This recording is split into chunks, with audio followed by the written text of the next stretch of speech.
बोलते हैं कि परीक्षा रद्द होगी, सरकार अपना उत्तर देती है कोर्ट में कि हम नहीं कर पाएंगे। तो जो कन्फ्यूजन और जो अनिश्चितता बनी हुई है, इससे जनता पिस रही है और सरकार को तुरंत रूप से अपना जो सरकार का जो मत है वो उनको जनता को बताना चाहिए। जो नौजवान बच्चे परीक्षा दे के बैठे हैं उनका फ्यूचर जो है सरकार ने खतरे में डाल दिया है। और अब तैयार है केंद्रीय रेल मंत्री अश्विनी वैष्णव ने एक्स पर ट्रायल का वीडियो पोस्ट कर खुशी जाहिर की है। आपको बता दें कि ट्रेन को 110 किलोमीटर प्रति घंटे की रफ्तार से 1178 फीट से ऊंचे चेनाब पुल पर चलाया गया। कश्मीर को जोड़ने वाला ये ब्रिज पेरिस के एफिल टावर से भी ऊंचा है। जहां एफिल टावर की ऊंचाई 330 मीटर है तो वहीं इस ब्रिज की ऊंचाई 359 मीटर है और ये ब्रिज चेनाब नदी के ऊपर बना है। इस ब्रिज पर पहली बार कटरा बनिहाल रूट पर ट्रेन का सफल ट्रायल किया गया। तस्वीरें भी आप देख सकते हैं और रेल मंत्री ने खुद इस वीडियो को शेयर किया है।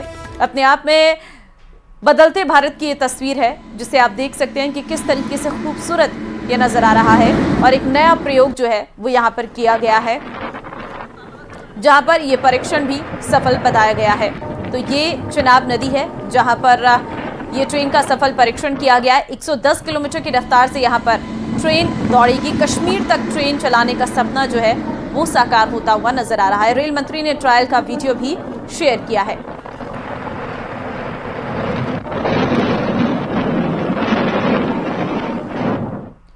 बिहार में इसी साल विधानसभा चुनाव है, लेकिन कांग्रेस के लिए मौजूदा संकेत शुभ नहीं कहे जा सकते हैं क्योंकि तेजस्वी यादव ने इंडिया गठबंधन को लेकर जो कुछ कहा है वो बड़े बिखराव की ओर इशारा कर रहा है। ऐसा बिखराव जहां कांग्रेस बिहार में भी अकेली पड़ती नजर आ रही। देखिए रिपोर्ट।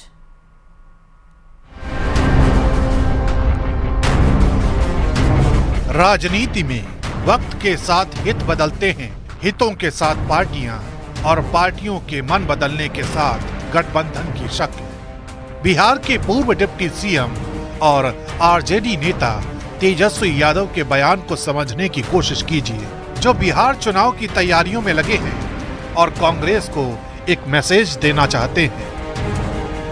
टूटा हुआ नजर आ रहा है कांग्रेस दिल्ली चुनाव में तो पहले से तय था। इंडिया अलायंस जो है वो लोकसभा के लिए और बिहार में जहाँ तक बात की जाए हम लोग तो शुरू से साथ थे। यहाँ तक दिल्ली जा रहे हैं आपका प्रचार करने के लिए?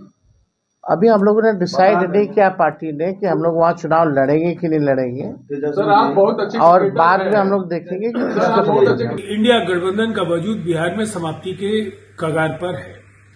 मिलकर ये दोनों और इनके साथी दल लड़ते तब भी इनका सफाया होना तय था, लेकिन अगर ये अलग अलग लड़ते हैं तो एक एक सीट पाने के लिए इन्हें जो मशक्कत करनी होगी उसका इन्हें एहसास भी नहीं है।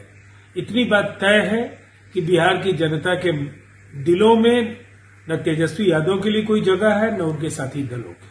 असल लड़ाई जो है, जो रूह है लड़ाई की, जो असल केंद्र बिंदु है भारतीय जनता पार्टी का, गोडसेवादी विचारधारा है, तो वो है। लेकिन अलग से कोई मीटिंग कर रहे हैं, वो क्या कर रहे हैं वो तो हमने भी यहाँ भी सुना था और सुनते रहते हैं कि इनको बना दीजिए, उनको बना दीजिए। ये सबसे कुछ होने वाला नहीं। लोकसभा चुनावों तक इंडिया गठबंधन के रूप में सब साथ थे, लेकिन कांग्रेस के प्रदर्शन ने सियासी हितों को विचलित कर दिया। विधानसभा चुनावों के नतीजे भी तेजस्वी को याद है। 2020 में कांग्रेस को 70 सीटें दी गई थी, जिसमें से सिर्फ 19 पर कांग्रेस जीती थी। आरजेडी के पास 144 सीटें थी, जिनमें से पार्टी 75 सीटों पर जीती थी। नतीजा ये हुआ था कि एनडीए के पास 125 सीटें थी, महागठबंधन के पास 110 सीटें थी। माना गया कि कांग्रेस के लचर प्रदर्शन ने ही महागठबंधन को सत्ता से दूर कर दिया। 70 नहीं, हम तो कह रहे हैं कि हम 243 सीटों पर लड़ रहे हैं। 243 सीटों पर सभी पार्टियों को तैयारी करनी चाहिए। जब गठबंधन में सीटों का बंटवारा होगा, कौन कितने सीटों पर लड़ेंगे, इसके बाद ही ना हम उन सीटों पर अपने सहयोगी दलों को मदद कर पाएंगे। वो 70 पर ही तैयारी क्यों कर रहे हैं? वो तो 243 पर भाजपा के खिलाफ महागठबंधन चुनाव लड़ेगी। और अब शायद तेजस्वी के बयान से लगता है कि वो कोई रिस्क नहीं लेना चाहते। महाघोटालेबाजों की ये जमोड़ा था। एक ईमानदार व्यक्ति को, राष्ट्रवादी व्यक्ति को, विकासवादी व्यक्ति को रोकने के लिए इनका यह गठबंधन बना था। लोभी और ठग का कैसा गठबंधन? ये लोभी और ठगों का गठबंधन था जो आज अपने अपने अवसर पर बिखर गए। ना इनका नीति नियत, इनका नेता कुछ मिलने वाले नहीं थे, और ये सब अलग अलग विचारधारा के लोग, अलग अलग घोटालेबाज आपस में कैसा गठबंधन करेंगे, आज उसका सामने आ गया है। तो सर्वविदित है कि इंडिया अलायंस राष्ट्रीय परिप्रेक्ष्य में बना था और राष्ट्रीय परिप्रेक्ष्य में वो काम भी कर रहा है। विगत लोकसभा का जो सदन चला उसमें भी देखे थे कि जो हमारे साथी इंडिया अलायंस के साथ नहीं भी चुनाव में थे, जैसे ममता बनर्जी जी, लेकिन सदन में इंडिया गठबंधन के बैनर तले उन्होंने प्रदर्शन किया, अपनी मांगे रखी, अपनी बातें रखी। और तेजस्वी यादव ने एक बात तो स्पष्ट कर दिया कि बिहार में कांग्रेस पार्टी उनका पुराना साथी हो, और मेरा भी पुराना साथी है।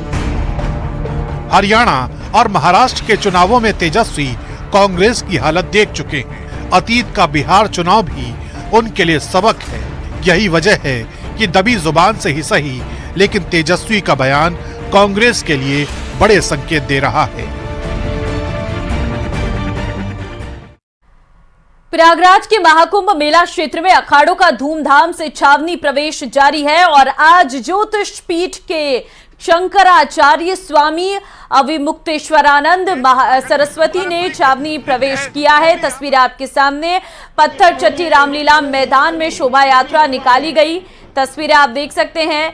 महाकुंभ की तैयारियां जोरों पर चल रही हैं और इस बीच मंगल प्रवेश का भव्य स्वरूप है। ज्योतिष पीठ ने किया छावनी प्रवेश की तैयारी की गई है। और इसमें सबसे बड़ी बात बताते हैं कि चारों पीठ जो है, चारों पीठ जो उत्तराखंड की है, यमुनोत्री, गंगोत्री, केदारनाथ और इसके साथ साथ बद्रीनाथ, वहां से भी जो यहाँ पर लोग आए हैं और ये लोग वहाँ के तीर्थ पुरोहित हैं। और यहाँ पर जो ये यमुनोत्री और गंगोत्री का जल है वो भी इस प्रवेश मंगलम शोभा यात्रा में शामिल किया गया है। हम लोगों से बातचीत कर लेते। ये बताइए क्या नाम है आपका, कहाँ से आए हैं और क्या कुछ आप लोग लेकर आए हैं? मैं डॉक्टर ब्रजेश सती हूँ। मैं उत्तराखंड चारधाम तीर्थ पुरोहित महापंचायत का महासचिव हूँ और हम लोग बद्रीनाथ, केदारनाथ, गंगोत्री और यमुनोत्री धाम से आए हैं। जैसा कि विदित है, आदि गुरु शंकराचार्य जी ने ही इन चारों धामों का पुनरुद्धार करके वहाँ पूजा व्यवस्था प्रारंभ की गई थी और ज्योतिष पीठ के अंतर ही ये प्रयाग क्षेत्र आता है। उत्तर मनाई ज्योतिष पीठ के शंकराचार्य स्वामी अविमुक्तेश्वरानंद सरस्वती जी आज कुंभ क्षेत्र में पारंपरिक रूप से प्रवेश मंगल यात्रा करेंगे। उसी परिप्रेक्ष्य में उत्तराखंड से हम चारों धामों के तीर्थ पुरोहित यहाँ पर आए हैं। हम लोग महाकुंभ में कई विदेशी मेहमान भी आने वाले हैं। एप्पल कंपनी के फाउंडर स्टीव जॉब्स की पत्नी भी कुंभ में आने वाली है। लॉरेन पावेल जॉब्स इस बार कुंभ में कल्पवास करेंगी। आपको बता दें, संगम में स्नान भी करेंगी। पौष पूर्णिमा यानी 13 जनवरी से कल्पवास करेंगी। दुनिया भर से लाखों श्रद्धालु कुंभ आएंगे। तो विदेशी मेहमान भी इस बार कुंभ में आने जा रहे हैं, जिसमें एप्पल के संस्थापक की पत्नी भी शामिल है। वो भी कुंभ में इस बार स्नान करने के लिए पहुंचने वाली हैं। लॉरेन पावेल जो है कल्पवास करेंगी यहां पर।